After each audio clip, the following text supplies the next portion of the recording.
और जरा आपसे मैं रिक्वेस्ट करूंगी सभी से, सोहित जी जरा आप भी देखिएगा, दो तस्वीरें हैं और बहुत शानदार। आप कह दीजिए कि कश्मीर बदला नहीं है, लेकिन इन दो तस्वीरों के दम पर मैं तो ताल ठोक कर कहती हूं कि कश्मीर बदला है। जरा कतारें आप देखिए किस तरीके से पोलिंग बूथ पर है, लोकतांत्रिक व्यवस्था में विश्वास बहाली की तस्वीर है। और दूसरी तस्वीर लाल चौक की है, जहां पर न सिर्फ तिरंगा फहर रहा है बल्कि वहां पर गणेश उत्सव मनाया जा रहा है। गणेश विसर्जन की ये तस्वीरें, लोग झूम रहे हैं, गा रहे हैं, गणेश उत्सव को सेलिब्रेट कर रहे हैं। सोहित शर्मा जी, पीडीपी के प्रवक्ता हैं आप, और प्रभात जी आप भी फिर बाद में मुझे बताइएगा, जरा लाल चौक पर ये तस्वीरें आपने इससे पहले कभी देखी क्या सोहित शर्मा? बात ऐसी है, जो आप मुझे तस्वीरें दिखा रहे हैं, ये तस्वीरें पहले भी यहाँ पे हुआ करती थी, लेकिन अब बड़े अफसोस से कहना पड़ता है ये कभी आपने मीडिया में दिखाया है। कब हुआ करती थी जरा बताइए मुझे। जुमा 4 साल तो हुए नहीं है सर पत्रकारिता में आए हुए। सोहित जी सुनिए मेरी बात, सोहित जी एक चीज आपको मैं क्लियर करूं, मैं आपको एक चीज सर क्लियर करूं, मैं आप देखिए, आप बहुत वरिष्ठ हैं, आप बहुत सम्माननीय हैं, लेकिन मुझे 4 साल नहीं हुए हैं पत्रकारिता में आए हुए ना। मैं 4 साल से जम्मू कश्मीर की तस्वीरें देख रही हूँ। सालों बीत गए सर, सालों बीत गए, सालों बीत गए। 370 से पहले की तस्वीर है, 370 से बाद की तस्वीर है, बीजेपी पीडीपी का साथ आना, उनका गठबंधन, उससे पहले का टूटना, उससे पहले का टूटना, महबूबा मुफ्ती की सरकार देखना, उमर अब्दुल्ला, फारूक अब्दुल्ला को सुनना, ये सब देखते हुए सब बहुत समय बिता दिया है। तो आप अगर मुझसे कहेंगे कि ऐसी तस्वीरें पहले भी होती थी तो बता दीजिए कि कब होती थी और दिखा दीजिए मुझे वैसी तस्वीरें होती थी। ये बताइए, आप मुझे दिखा दीजिए ना ऐसी तस्वीरें पहले कब देखी आपने लाल चौक पर। लाल चौक की वीरानगी मैंने देखी है साहब, लाल चौक की वीरानगी सोहित शर्मा मैंने देखी है, लाल चौक पर पहरेदारी मैंने देखी है, लाल चौक के आसपास पत्थरबाजी मैंने देखी है। तो आपने क्या देखा आप मुझे बताइए, आप मुझे बताइए गणेश विसर्जन की ऐसी तस्वीरें आपने कब देखी, और अगर आपके पास है तो आप मुझे दिखा दीजिए, अभी दिखा दीजिए, मैं गलत साबित करिए मुझे, आप मुझे गलत साबित करिए। अरे सुन लीजिए ना, सुन लीजिए, आराम से सुन लीजिए। देखो बात ऐसी है, जम्मू कश्मीर भारत का एक अभिन्न अंग है, अब इस बात को समझना होगा। Wonderfully sir. पहली बात एक बात सोचिए, जब से जम्मू कश्मीर भारत के साथ जुड़ा है, क्या तब से जम्मू कश्मीर भारत के साथ नहीं रहा क्या? जम्मू कश्मीर भारत के साथ जम्मू कश्मीर का क्या वो रहा है? अब मेरी बात सुन लीजिए, बोलिए जम्मू को देख लीजिए, रजौरी पुंछ को देख लीजिए, चिनाब वैली को देख लीजिए। कश्मीर के अगर 1 या 2 डिस्ट्रिक्ट में अगर ऐसे हालात होते हैं तो उससे पूरा जम्मू कश्मीर बदनाम तो नहीं ना हो सकता। आप इस बात को समझे, जम्मू कश्मीर भारत का एक अभिन्न अंग है, और यहाँ पे जो सेकुलर सोच है, जहाँ पे जो भाईचारा है, ठीक है, 90 के दशक में जो हालात हुए थे, उस दशक में भारतीय जनता पार्टी वीपी सिंह की सरकार में शामिल थी, भारतीय जनता पार्टी सपोर्ट करी थी वीपी सिंह सरकार को, जो हालात उस समय थे। लेकिन अब जो आप ये हमें बता रहे हैं, ये हमारे पूरे जम्मू कश्मीर में चलता आ रहा है। हाँ, अगर आप कश्मीर की बात कर रहे हैं, जो आप लाल चौक की बात कर रहे हैं, वहां पे चलता है, लेकिन आज मीडिया इसको पूरे जोर शोर से दिखा रही है, वो बात अलग है। ठीक है, ठीक है। नहीं तो आप मुझे पहले की तस्वीरें निकाल के सर दिखा दीजिए, आपके तो एल्बम में और आपके तो आर्काइव में बहुत कुछ ऐसा होगा, जरा दिखाइए ना, मैं भी देखना चाहती हूँ, मैं देखना चाहती हूँ सर। मैं तो सुन ही रही हूँ आपको इतनी देर से, मैं तो कह रही हूँ सुनने के साथ साथ दिखा भी दीजिए ना सर। अगर भारतीय जनता पार्टी ने कसम खा ली है कि हमें जम्मू कश्मीर को बदनाम करना है, आप तो ना कीजिए, सोहित जी, आप तो ना कीजिए। कश्मीर मेरे भारत का हिस्सा है, और उस कश्मीर को बदनाम करने की देखिए, कोई भी कोशिश करेगा तो रोकने के लिए पहले मैं खड़ी हूँ।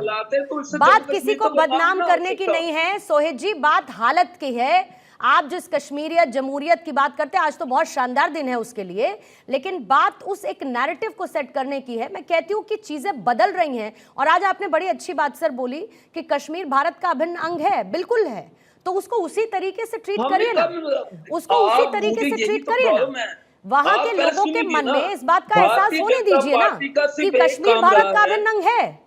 भारतीय जनता पार्टी का सिर्फ एक ही काम रहा है, उसने पूरे भारत में भारतीय जनता पार्टी को आप कोस लीजिए सर, पानी भर भर के कोसे, कोई दिक्कत नहीं है, लेकिन कश्मीर महत्वपूर्ण है, कश्मीर की व्यवस्था महत्वपूर्ण है, कश्मीर का सौहार्द महत्वपूर्ण है, कश्मीर में शांति महत्वपूर्ण है और कश्मीर में जो आज लोकतांत्रिक व्यवस्था दिख रही है ये महत्वपूर्ण है, ये बरकरार रहनी चाहिए। बाकी आपको जिस पार्टी को जो कहना आप कह लीजिए। प्रभात जी कुछ कहना चाह रहे हैं? हाँ प्रभात जी बोलिएगा प्रभात। लाल चौक की तस्वीर दिखा करके आप जो महिमा मंडन करने का कार्य कर रही है, महिमा मंडन नहीं कहते हैं इसको महिमा मंडन नहीं कहते। और लाल चौक का महिमा मंडन मैं क्यों ना करूं? नहीं, लाल चौक का मैं महिमा मंडन क्यों ना करूं? पाकिस्तान का है क्या लाल चौक?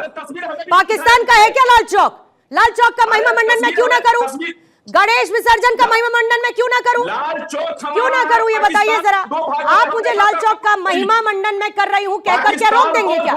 रोक देंगे क्या? आप भी करिए, साथ में करिए, हम और आप इंडियन है, करिए ना सब, करिए महिमा मंडन।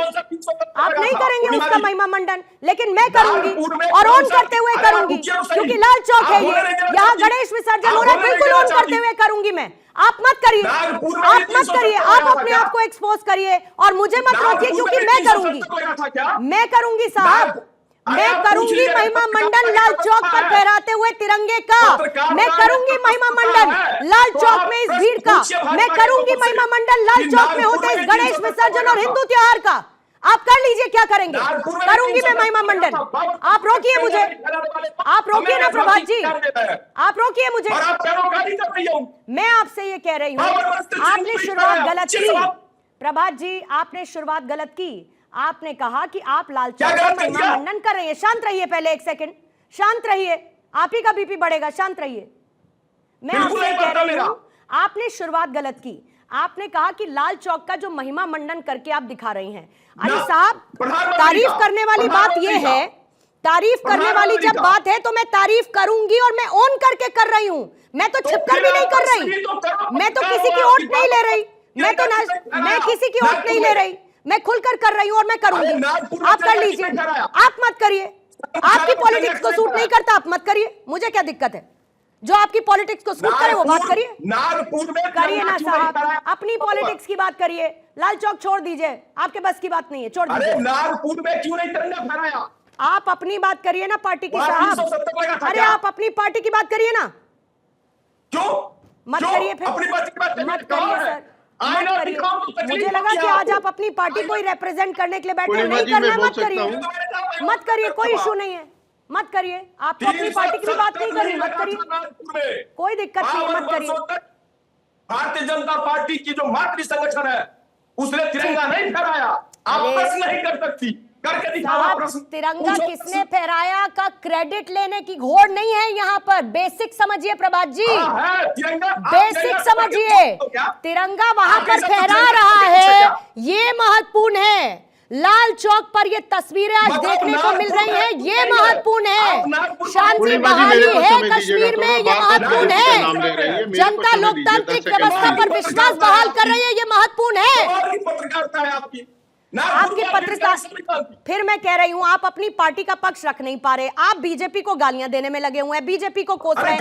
मैं लाल चौक की बात करती हूं तो आपको मेरी पत्रकारिता पर सवाल है, तो होते रहिए। आपके बेसिक्स क्लियर नहीं है, मैं क्या करूं प्रभात जी? आप ही के अगर बेसिक क्लियर नहीं है तो मैं क्या करूं? अब आपको स्पोक्स पर्सन कैसा बनना है ये मैं थोड़ी बताऊंगी, जैसे आप मुझे नहीं बताएंगे कि मुझे पत्रकार कैसा बनना है। अच्छा प्रश्न, आप आईना दिखाओ तो तकलीफ होने लगती है। नागपुर में 300। अच्छा ठीक है सर, सुनिए, सुबह सुबह क्यों सर अपना भी छोड़िए ना, पार्टी की बात करिए।